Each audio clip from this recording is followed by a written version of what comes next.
And as you guys know, I'm on YouTube, so follow me on YouTube. Today we're gonna play Dr. Mario, a classic in Nintendo. We're gonna play it for Game Boy Advance. And we're gonna talk about one of the most infamous reality TV shows in the world. I do feel guilty about it. I wouldn't call it a guilty pleasure, it's more a guilty punishment. So here we are. And Dr. Mario came first. Well, this has Puzzle League and Dr. Mario. We're going to play Dr. Mario. So Dr. Mario came out the first time in 1990, and this game is actually for Nintendo Game Boy Advance of Nintendo. And as you can see in the screen, it came out in 2005. The soundtrack, as always, is really good and impressive. Of course, one player mode, classic. Level speed, medium. We have fever, chill, cough,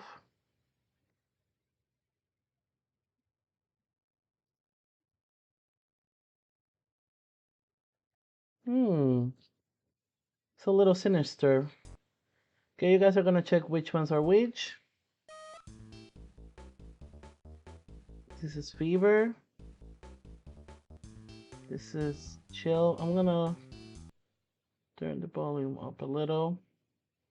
This is chill, cough, sneeze. You know what, I'm gonna pick fever. Okay.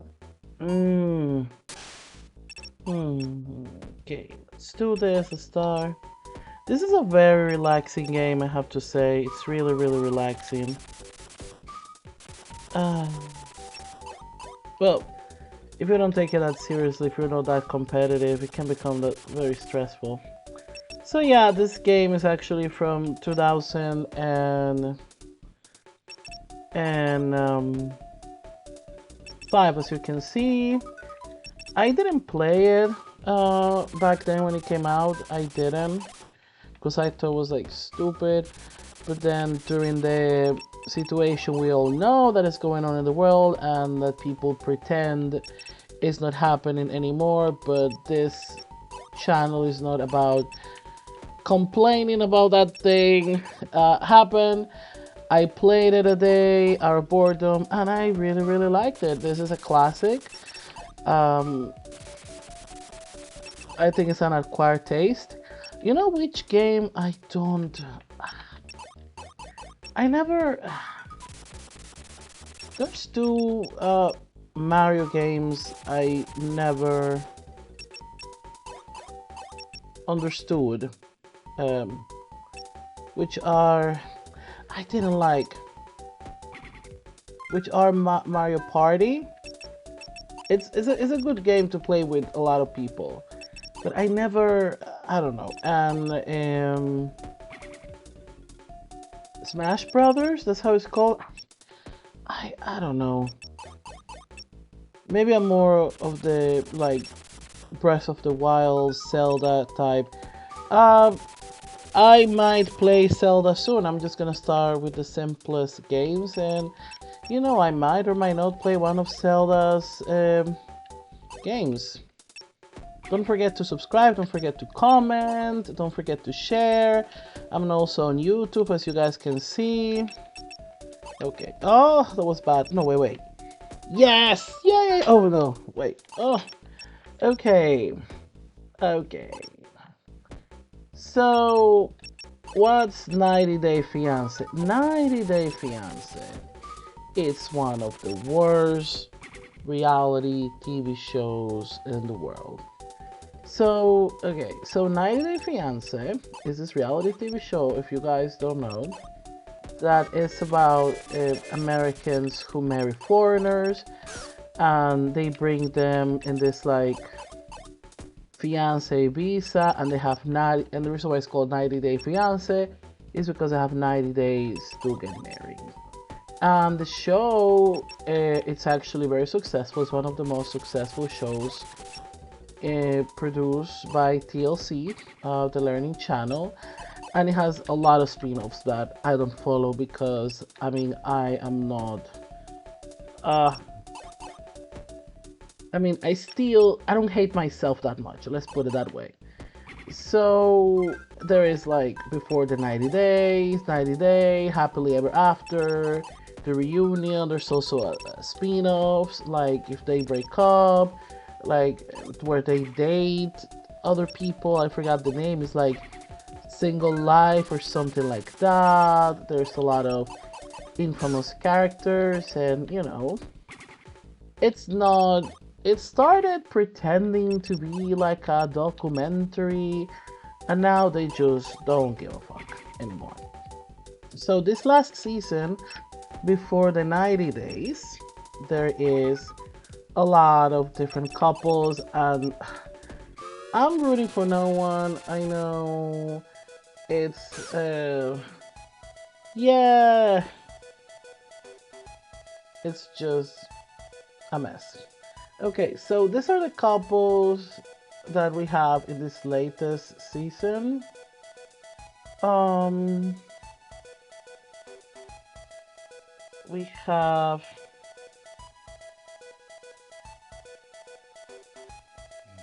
oh my god. Oh, so yeah, so the latest, it's like it's hard to follow up, and I don't follow everything, but the thing about this show is that is horrible, and they use a lot of stereotypes, and I mean, of course they don't say it, but they do it through editing, because there's a language in editing, and they show you what they want to show you, and they want to, they want you to see what they want you to see. Let's put it that way. Okay, oh my god. I need to pay attention, I need to pay attention. I need to pay attention, but I also like to gossip a little. Okay, let's go. Okay. I know my technique here looks a little not that good. I think it's not that bad. Okay, so we're talking about 90 days. So a new season came out of Before the 90 Days. So Before the 90 Days is, as the name says, before they meet. So the show, I was talking about editing. So the show, there's like, you can do a million analysis about this show. It's a mess. And from different perspectives, including like feminist and things like that. So the show, because yeah, like you can do a lot of things through editing, and sometimes through editing they try to reinforce this like stereotypes, and they try to show, oh, this poor Americans innocents who found love, and then you just realize that, oh my god, what do you mean poor Americans? Poor this person who's gonna marry this crazy person who's clearly in the show because of cloud. What are you talking about? You know what I mean? So that's pretty much how it is. One of the most famous or most infamous couples was Rose and Ed. That's where the very famous meme, I like the view and you are my view, and she's like, it's at the end, he was just a creepy liar and horrible person, who wanted to take advantage of this girl. Like, there's a lot of incredibly analysis that you can do about the show. So the couples, let's talk about the latest season, which is the one that I'm kind of following up the most right now. And I'm doing it because, I'm not gonna lie, it's a fucking guilty pleasure. It's a train wreck that you can't look away from. And I'm watching it with a friend. And I wanna talk to you guys about it. So we have our couples. One of the couples we have this season, we have Kim and Usman Soya Boy from Nigeria. Oh my god. Okay, so Soya Boy, this is not his first time in the show. He was, I don't remember which season, and he married this girl, Lisa. Well, it's not a girl, it was like also like a 50-year-old woman. They got married, but then they got divorced. I don't know exactly what happened because I didn't follow well, but there were some like horrible accusations against her because of like racism, and the show kind of fired her. Well, the point is that he got divorced, but he's back in the show and he's with this woman that he clearly doesn't like. They were chatting online, and he was the one who, he decides to invite her to Tanzania. He's from Nigeria, but he was like filming a video in Tanzania. So he decides to invite her. He's like 32 or 33. She's in her 50s. And this is not, I'm not saying her age because, well, you will understand what I'm saying. He clearly doesn't look attracted to her. He clearly doesn't look attracted to her. And she's too much. And there was an episode that was really, really creepy where she pretty much begged him for sex. And you know what? If the roles were reversed, I don't like doing that, but if the roles were reversed, it would be more of an outrage. But toxic masculinity also teaches that that's completely normal. And so this is the latest thing, right? So he decided, okay, yes, we're gonna date, because he was like, oh, we're just friends. I just wanna check out to see how things go, because I had a very traumatic experience with my previous wife, which it's true. It was very traumatic for him. And he said to her, you know what, let's give it a chance, and decided to be boyfriend and girlfriend. There was some drama because he he was talking to her as a friend. He was supposedly dating this another American woman, and I think the drama is a little fabricated. Of course, it's a reality TV show. Like, if they only bring well-adjusted adults to the show, then no one would watch. Like, let's be honest, let's stop being hypocritical. I'm not here to be hypocritical. And she got very, very angry at him, and then they made up. And the latest episodes, she was just traveling back to America, and in the trailer shows that he is talking to his ex-girlfriend. But here's the thing about this ex-girlfriend: they never met in person, as far as I'm aware of. And when he invited Kimberly to Tanzania, where he was like recording this video, which name is Sarah, the video was Sarah. The name of the song was this after this girl he dated. And when she asked her, wait a minute, what is this Sarah?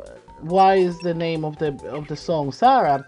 And he tells her, oh no, it's because it's for all the women whose name is Sarah in the world. It's nothing serious. So he lied about that part. And you know what? I will feel a little humiliated. I mean, officially they weren't dating, they were just talking. But, whatever. You know what? He is clearly a hustle, and I have nothing against that. This is not a place to shame people. I respect that. You know what? You do what you gotta do, and I have nothing against that. So that's not the other. You might be thinking, oh, this is a very unlikable couple. Ha ha ha ha ha. Brace yourselves. Now, the other couple of this season was Caleb and Alina. Okay. If you watch the show, you know what's coming. So Caleb and Alina, they've been chatting. They were like online friends for like forever. And then they decided to finally meet. But here's the thing, this story. Oh my god, no, it's too fast. Wait. Oh, no. Oh my god, I can't do this. I can't. Oh my god. Oh, wait. No.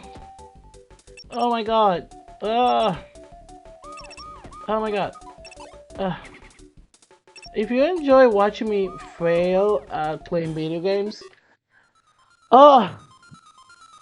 just, follow me so you can keep watching me fail at playing simple video games. Like yesterday, I failed at playing Mario Kart, Okay. Oh yeah, so the thing about Alina's story is that there's not much to say because she was fired from the show because some old racist tweets resurfaced. I'm not gonna defend her. They were very fucked up, you know. So yeah, there's not much to say about that couple. I feel sorry for Caleb because he lost his chance to become a reality TV star, and he and she is the first little person to appear on the show. So that was very sad, you know. I mean, I'm not sad for a racist to lose their back, but you know what I mean. Now, the next couple that there is in this latest season of Before the 90 Days, and you know what, it's something I don't like about this show. Not only the tackiness and all of the horrible things that happen there, is that it goes so fast. It goes so fast. I know a new season of Before the 90 Days coming out, and this one hasn't finished yet. You know, it's just it's always goes so fast. You know, I hope it doesn't happen like RuPaul's Drag Race where there was a point that there were so many things going on that I just got exhausted. I was like, okay, I need a break because I'm watching Drag Race Canada, Drag Race US, UK versus the world. I need a break. I need a break. Okay. So I think they should, I know that bag is good. I know you weren't expecting this show to be so good TLC. I know you spend maybe $3 on each episode because everybody's eager to become a reality TV star. But please, please, please, please, please, please, please, please, please, please, please, please. Now, the next couple I'm going to talk about in this latest season of Before the 90 Days is Gino, who's 51 years old, and Jasmine, who's 34 years of age. Gino is from Michigan and Jasmine is from Panama. And oh boy, this couple, oh my god, if you Google toxic relationship, there's a photo of them, I guarantee. Oh my god. Oh my, they are a fucking, I don't know which one is worse. You know what? I think Gino is worse. Gino is worse. Okay, so Gino is this 51-year-old man from Michigan, and he met Jasmine from Panama online, and they fell in love, and he went to Panama to meet her, and it's just, she's very jealous, and she's very, like, toxic and all that, but he's not a walk in the park either. He um used to, like, he wanted to get her pregnant in his first trip. In the same trip where he met her the first time, he wanted to get her pregnant. You know, also he um used to have, like, sugar babies. I have nothing against sugar babies, and this information, if you haven't watched the show, it's very important, so pay attention. Oh my god, wait, I need to, oh my god, wait. This information of the sugar babies is very important.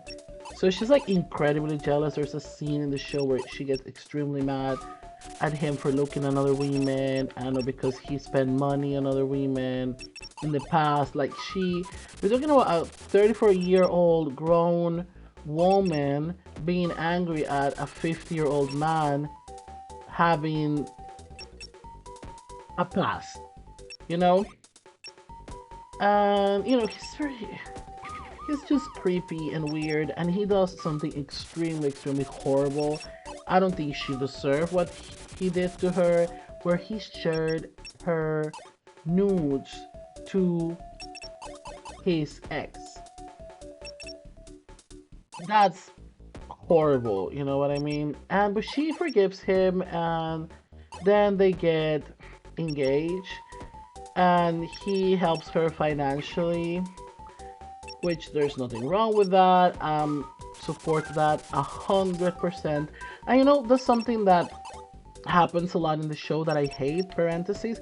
Like, all of these men, like, they offer to help these women, or they're the one who insists to have this relationship with this economic imbalance, or just offer to support them, and then they just go to the show and pretend that, oh, she's just using me for my money, I'm such a good guy.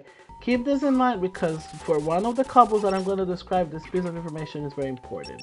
So yeah, she goes, one of my favorite parts about this couple, um Jasmine and Gino, is when Jasmine mom meets him and she doesn't like him at all. I love her. Actually, I'm so sad that we don't get to see more of uh, Jasmine's mom in the show, because she's amazing. She's one of my, oh my god, why did I do that? Oh, she's one of my favorite characters in the show. I love her. She is amazing. I love her. I love her. Oh, I fail, and it was so. Oh. Okay, let's do it again. You know what? I'm gonna go back. I'm gonna go back to peak. No, let me go back from the beginning. I'm gonna quit, and I'm gonna go. Let's pick another music.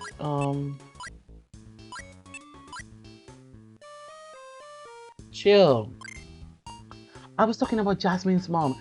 Jasmine's mom, she is amazing. She was just in the show for like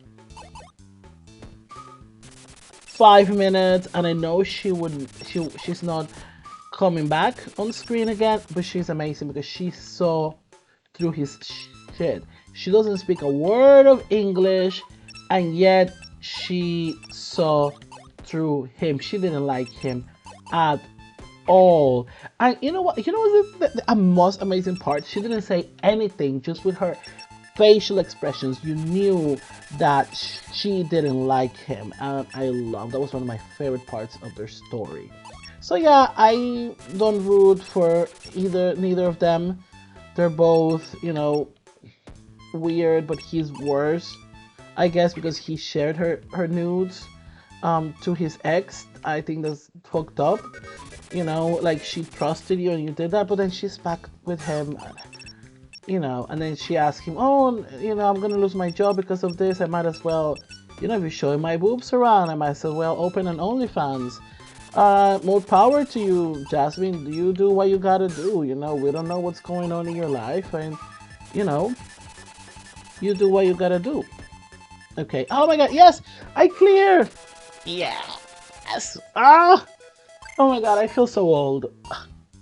Thank you so much for watching, by the way. Don't forget to subscribe, and don't forget to follow. And I'm also on YouTube, and I'm uploading each streaming on YouTube in case you want to watch. Yeah. Okay, so the next couple I want to talk about is Memphis and Hamza. So Memphis is 34 years old and she's from Michigan too. There's a lot of people from Michigan in this season, by the way. And we have a Hamza who's 20, actually he's 26 years of age, and he's from Tunisia. They met online. I don't remember how they met. I really don't remember. She's a single mom. She has 2 children. She's a nurse. And he's from Tunisia, and he lives with his mom and his sister, which there's nothing wrong with that. I come from a culture where you move out of your parents' house when you get married. And he's only 24. Come on now. They met online. He barely speaks English. Okay, there's just something I don't understand. And English is not my native language, and I speak 2 languages and I have almost 3 languages.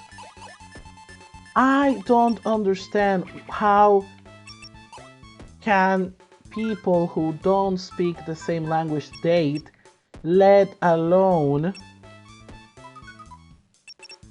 have a relationship or get married. You need to communicate, and there is, there's nuances, there's like things that, No matter how good Google Translate is, it's not gonna work. There's a reason why to this day, most translation, almost all translation companies and subtitling companies, they hire people. Don't you think they haven't tried to like use robots and spare, hiring people? No. So, there's a reason. There is a reason. Languages are complex. All languages are complex. Of course, there are languages that are more complex than others, but it's not the way. Okay, well, the point is that they met online. I don't remember how or when, and he barely speaks English. She doesn't speak a word of Arabic or French. She goes to Tunisia to get married to him. And you know what? I understand she's a self made woman, and I understand she comes from a very rough background, and I respect her, because she has worked very, very hard. But she treats Hamza like he's a kid, and she gets so frustrated because he doesn't understand her. And I'm like, and she's very like on top of things, on top of things. My second, and not one of my also favorite characters on this season is Hamza's mom. Hamza's mom, she's amazing, um, and she's so understanding, and she's the best, one of the best characters, and she knows exactly what's going on. And she's one of the best characters in this story, you know. And but yeah, so it's a mess, and they. Oh no, shoot! I'm gonna retry it because I'm here to relax.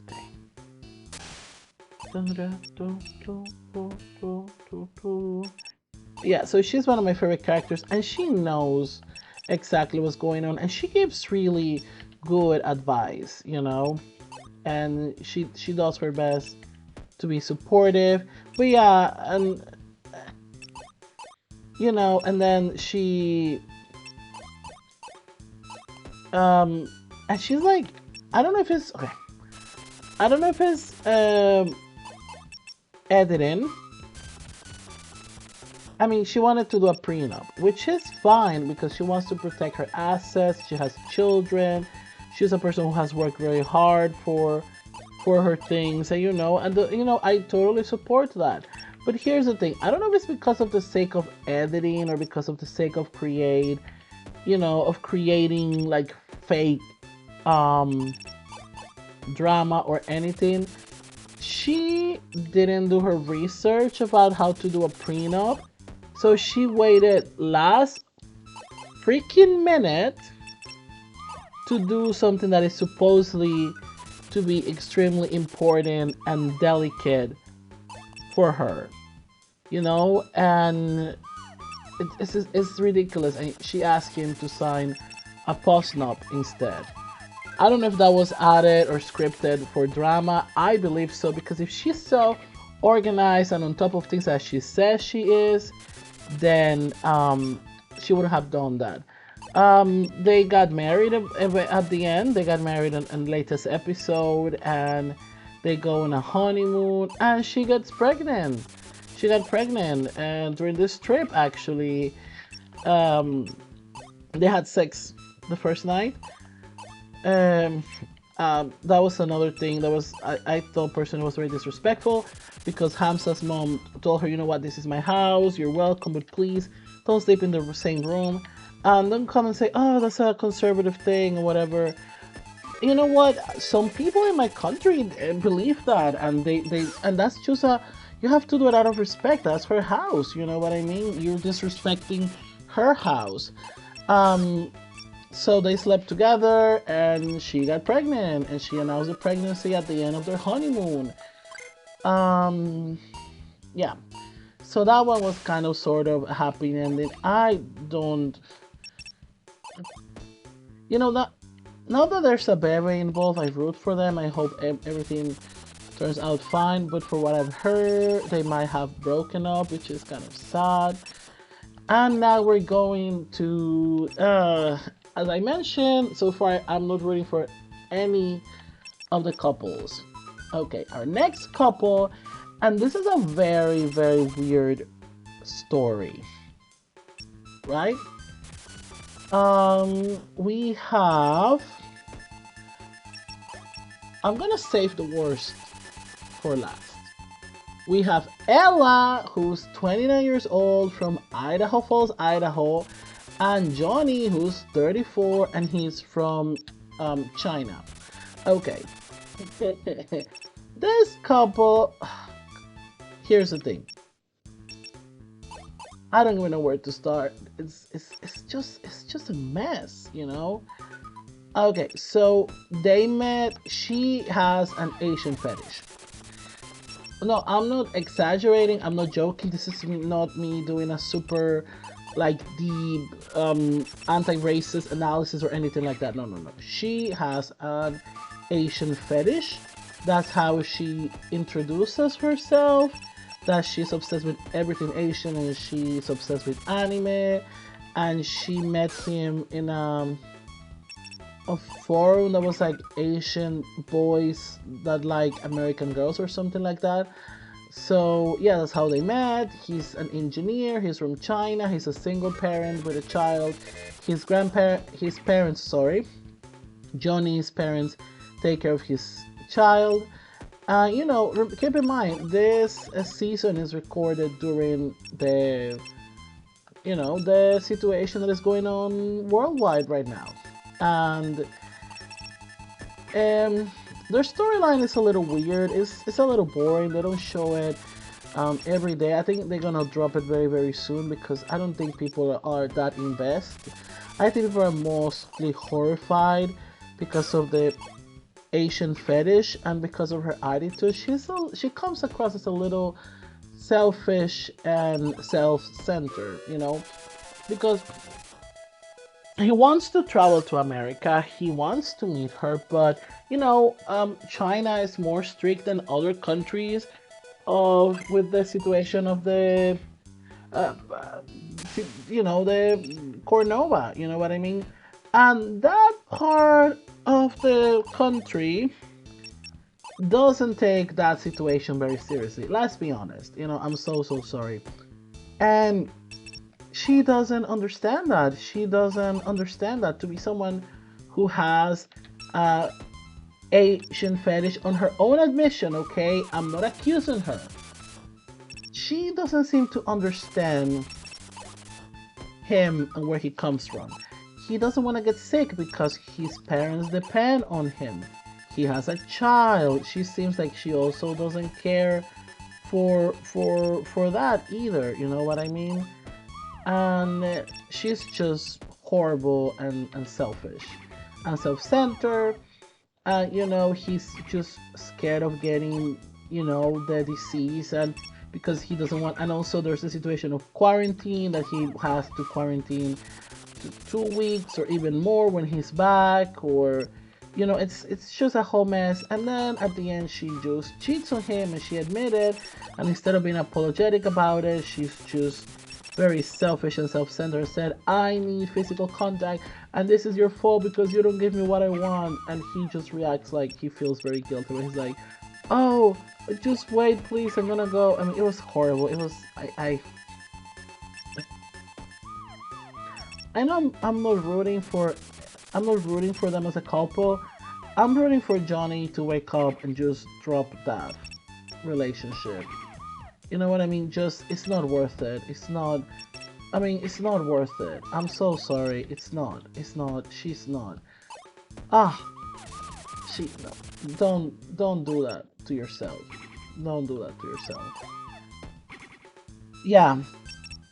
So that's, and it's a weird storyline. I personally think it's not going to go that far. I mean, how much can you do if he can't travel? But yeah, he's a real person. They talk on webcam, and they TLC has gone to China to interview him and so on.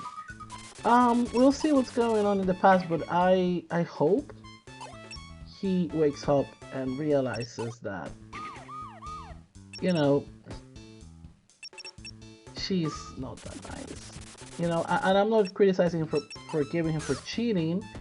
That's something personal. I have nothing against that, but the way she talked about it, was so it was a mistake I made here.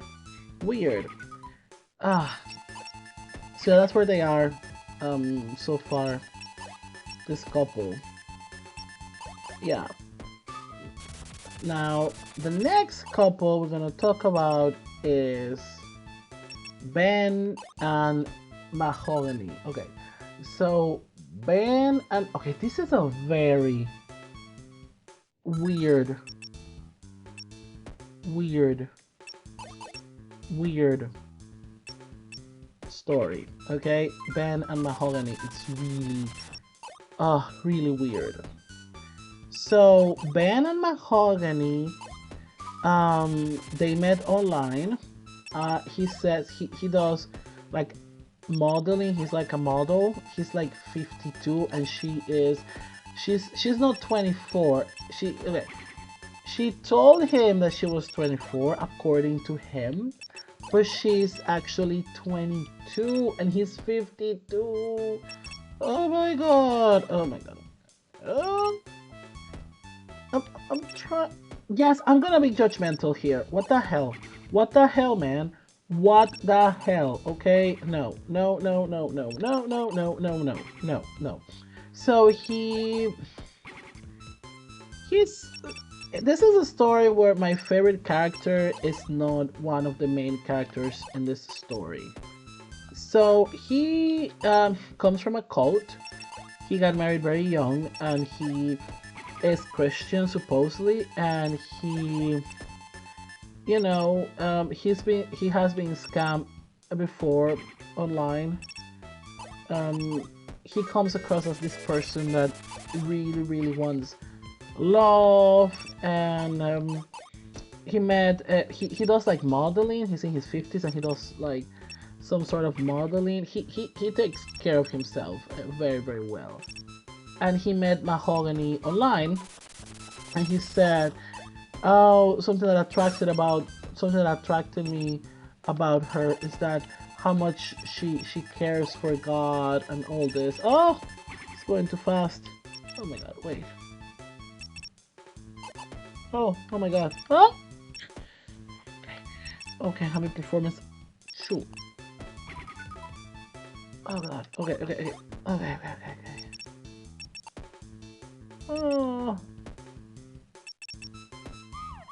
Okay. Ah. Okay. Yeah. No. Oh. Okay. So something he said that, oh, about God. Of course, not the fact that she sent him extremely photoshopped photos of her and some topless photos. That didn't. It was her devotion to God that uh, drove him to her. Okay.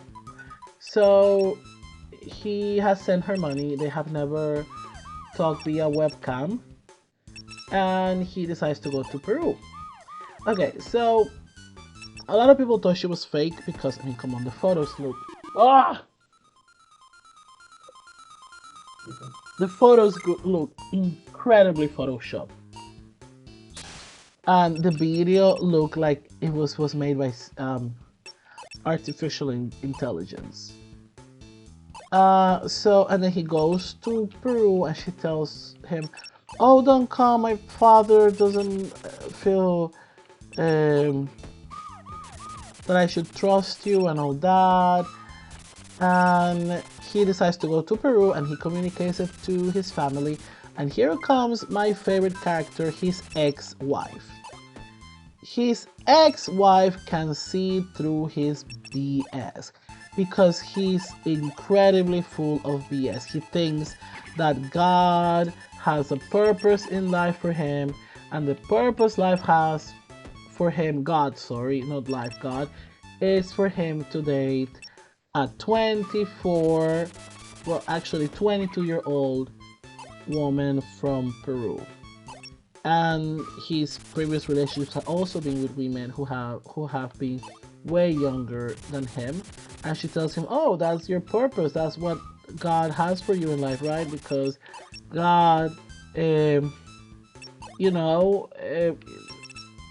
think you are entitled to date with someone who's almost or 30 years younger than you. And of course, he doesn't like her because she can see through his shit, and I love her, and she's one of my favorite characters, and one of the reasons why I'm standing this story of Mahogany. And Ben is hoping to see his ex-wife again because she is amazing. And so yeah, at the end he goes to Peru. She doesn't show up to the airport, and he goes to her hometown a little creepy, even though she told him, "Hey, don't come here." By the way, he has sent her money. He has been scammed before in the past, and you know, I know he comes across as naive, but I don't fall for that. Uh, he's just so entitled. He literally thinks he's entitled to date like younger women. He thinks that, you know what I mean? And he at the end they meet, and Mahogany looks nothing like the girl online. And there was a lot of speculation that she might be just a hard actress. Like this whole story looks incredibly fake. Like when he went to her house, he clearly looked like an Airbnb. And you know what? It's okay. They film sometimes in Airbnb because it's safer, but it it looked like, you know. And her parents, the whole thing about her parents, the parents, I don't know if they were actors, but they look very weird out about Ben, and that's when he found out, and when he met her parents, that she was actually 22. I don't care how much you think a 22-year-old is a grown up. That's creepy. That's too creepy. They go to this um like oasis in Peru together, and they have everything is so fake about this story. I'm sorry, everything is so fake and so staged. I genuinely think she's an actress, and there's some like videos of her doing some acting, and I think she went to theater school. But if she's an actress, she's a very bad actress, and she should reconsider her career choices, or maybe she's gonna get better in the future. You know what? Follow your dreams, Mahogany. Here's the thing, I don't know what's a Peruvian accent, but I speak Spanish, and there's something very weird about this story. Is the fact that she speaks English, but they use Google Translate, and she tries to pretend that her English is not as good as it actually is, and I don't understand why. So she started asking him a lot of questions about his past. She said, "Oh, there's some things also that don't add up with you. You're not also as holy as you think you are. Like, why don't you get along with your exes? Are you telling me you're perfect and they're all bad?" Actually, a very smart question. I believe, that in some circumstances, like you just having a bad relationship with your ex can be a very red flag. And he gets very defensive, and then he sent her this like 10 pages of text, and I'm like, girl. And she was like, by the way, come have breakfast with us. And then supposedly her parents showed up, and he didn't want to come down the stairs, and he said like, oh, when he sent her the 10 pages text, he's like, oh, love is about trust and God and trust. Like he used all of the like God psychology, you know. And then in the latest episode, you know, she abandoned him in the oasis, and he had to spend like a lot of money, which of course I hope the show paid for, to get back to her town, which is San Bartolo, which is that town is not that far from Lima, the capital. And yeah, so they meet, And she said, "Oh, there's some things that don't add up." And then he gives her a teddy bear, and then they walk, and then they kiss, which was a very weird and forced kiss. She clearly looked uncomfortable. She looked so uncomfortable around them. And you know what? I root for neither of them. It's a very weird um story. I think it's fake, and I don't understand why they want to push this um fake story. You know what I mean? I don't understand the story. I don't know if they're lying. I don't know if it's TLC who's lying to him. I don't know if it's TLC together with them lying to us. But it's a very fake because she, you know, it's just very weird and fake, and it doesn't make any sense. It's a story that doesn't make any sense. And to be a show that has so many people wanting to get on, I wouldn't imagine that TLC will resort to resort to create a fake story, you know, but it seems like. And yeah, so that happens. Now I'm saving the worst story for last.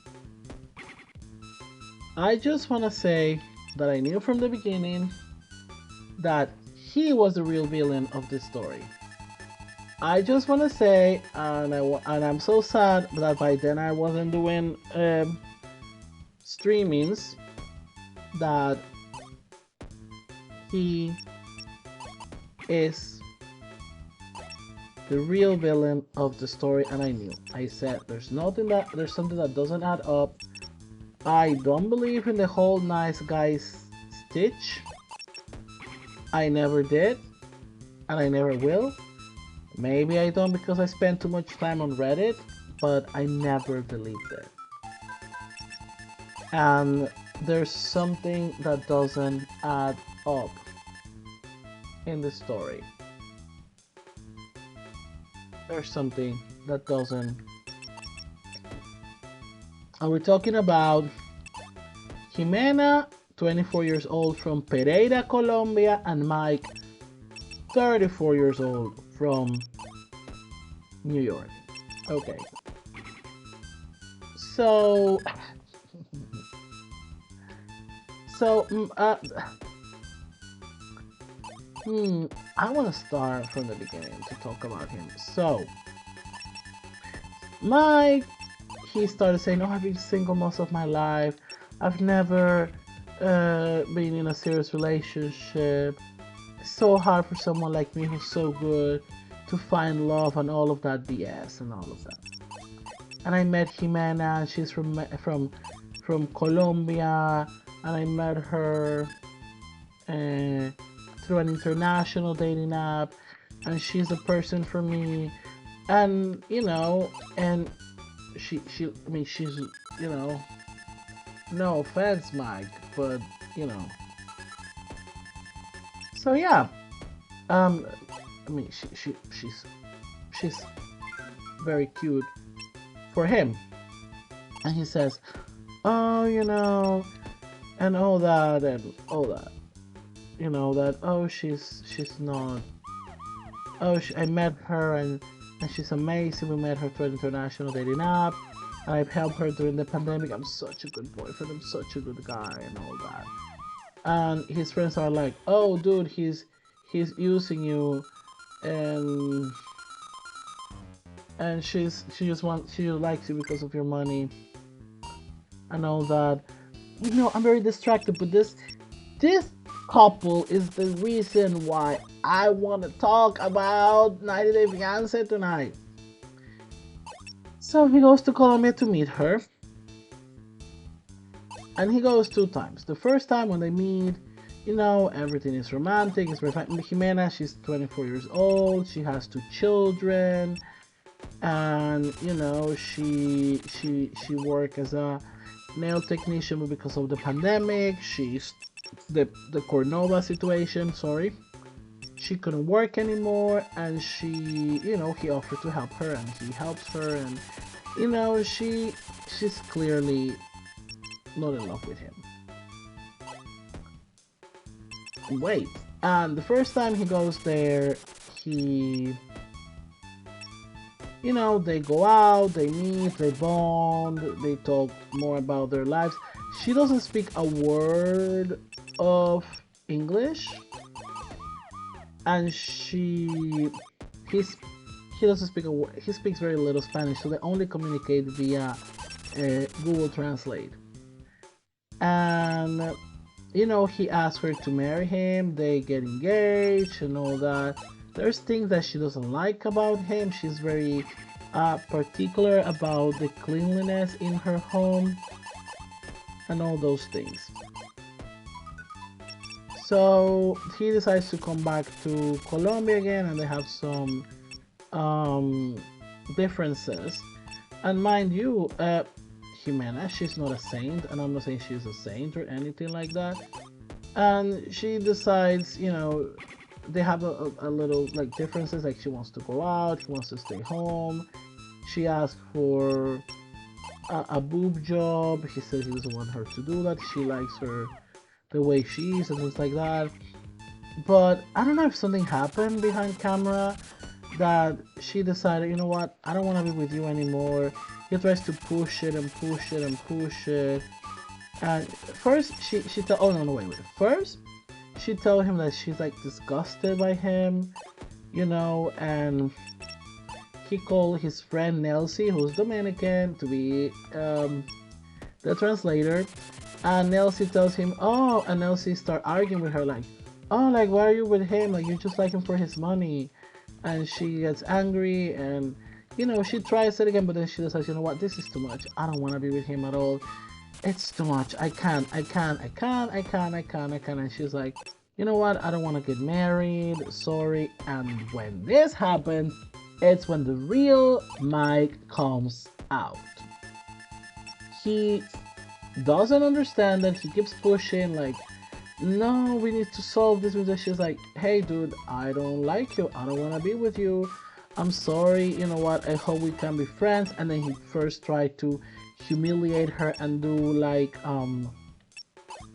economic violence, which is he said, oh, then you're gonna return everything I've given you. She's like, sure, I can give it back to you, I don't care. And then he goes back from being super angry and to keep pushing like, oh, let's solve this. And she's like, no, I don't want to be with you anymore, please understand, like I really don't want to, this is not gonna work, and then he goes back to be like the soft gnome he pretends to be, and like, oh, can I stay here until I my flight leaves. I live into, oh sure, you can stay, but I don't want anything to do. No, I just want to be here to wait for my flight, to stay here, spend the nights until I wait for my flight. And then he thought that he did that as a way to manipulate her, and hoping that she will change her mind. And he said, I could give you a good future, I could give you a future for you and your children, and like he's using like the economic things. And she's like, no, I don't want to be with you, I'm gonna be fine, I just don't want to be with you, stop. And then he started throwing like things like, he's like, I pay for this rent, you're gonna end up in the street, I'm the best thing that has ever happened to you. And you know what, she has a lot of fucking class, because if he would have said that to me, I was like, excuse you, are you fucking serious, you fucking piece of shit? And she tells him calmly, oh no, my children are the best thing that happened to me. And then he throws at her face, oh, are you gonna go back to adult to work in like adult webcamming? And she's like, that's how we met, what are you talking about? He thought that she was gonna be embarrassed about it, and she then said the truth that, hey, we met, I was a webcam girl, that's how we met. He asked me to stop working, and he will come every day, and he asked me to stop working, and he told me about the show, and I said, sure, why not? Like, she's not ashamed, she's a woman who's working hard for her children and doing what she has to do, and I have respect for that. And he fucking lost it, he didn't want to leave the house, He was extremely, extremely aggressive. And you know what? If it was, I'm sure that if it wasn't because of the producers who were there, maybe he would have, um, oh, he would have beaten her. He would have beaten her. I'm sure of that. So it was a good thing that the producers and the show was there. And he's the real villain of the show. That guy that you see, like the whole, oh, good boy Mike, he was the real villain of the show. Because he thought that he could buy her love, and he pretended to be a good guy, and he tried to humiliate her. And there's a lot of weird, fucked up things about him because a lot of incredibly racist um, Instagram posts, tweets, and videos of him have come out. He accused his friends that they use him for clout, like he's the real villain. And I think the show is really hypocritical because you fire Alina for way less things, but you TLC, you're just staying quiet and pretending like nothing happened. I mean, come on, what type of, this is pure BS. If you fired Alina, and I don't like Alina, I don't like her storyline, but if you fired her, then you should fire Mike. As simple as that, you know. And yeah, it was a very uncomfortable thing to watch, and I was right all along about him. He wasn't the nice guy everybody thought, and Jimena wasn't the villain, because things are not black and white. There's shades and of gray in things. No, that's not a pun for the for the book. So yeah, it was very uncomfortable, and he threw at his face, oh, because I gave you money, your family's gonna end up in the street. So you'd say that, oh, she only wants me for my money, and then you tell her, I'm gonna give you things if you're with me, so you're still buying her. You're treating her like a commodity. You don't treat her like a person. And I'm so glad that she realized. And you know what? There's things we see in the show what the producers want us to see. So maybe there's things that happen that maybe she can talk about because of the non-disclosure agreement. I don't know, but we don't know exactly what happened. But you know what? She saw through him, and we all finally saw that he is Mike from New York, is the real villain of this latest season of 90 Day Fiancé. And and he was the one who was embarrassed to talk about how they met. He was the one who was embarrassed. She didn't come across as being embarrassed, because she said he was the one who wanted me to say that we met in an international dating site. And you might be saying, oh, he's not racist because he dated her. Racism is more complicated. A lot of racist men date women of color because they have this idea that they're more submissive and that they are easier to be treated as a commodity, as an object. There is a lot of intersectionality between, those things. So yeah, this is a horrible show. I might talk more about it. You just let me know if you want me to talk more about the show. But yeah, so I just did. So that's what happened in the latest episode. I don't know what's gonna happen in the next episode with them.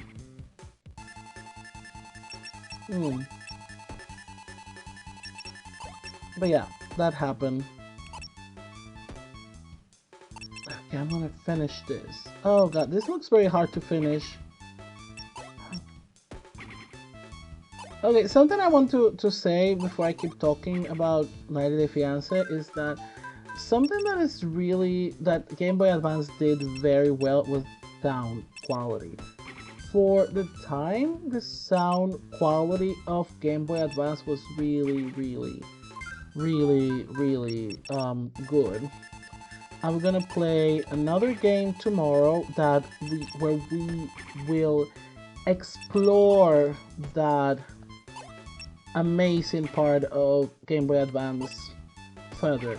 And I'm not gonna tell you which game, but I know you guys are gonna love it, and I know you guys will enjoy watching me fail. Okay, going back. Oh! Shoot. Oh, okay.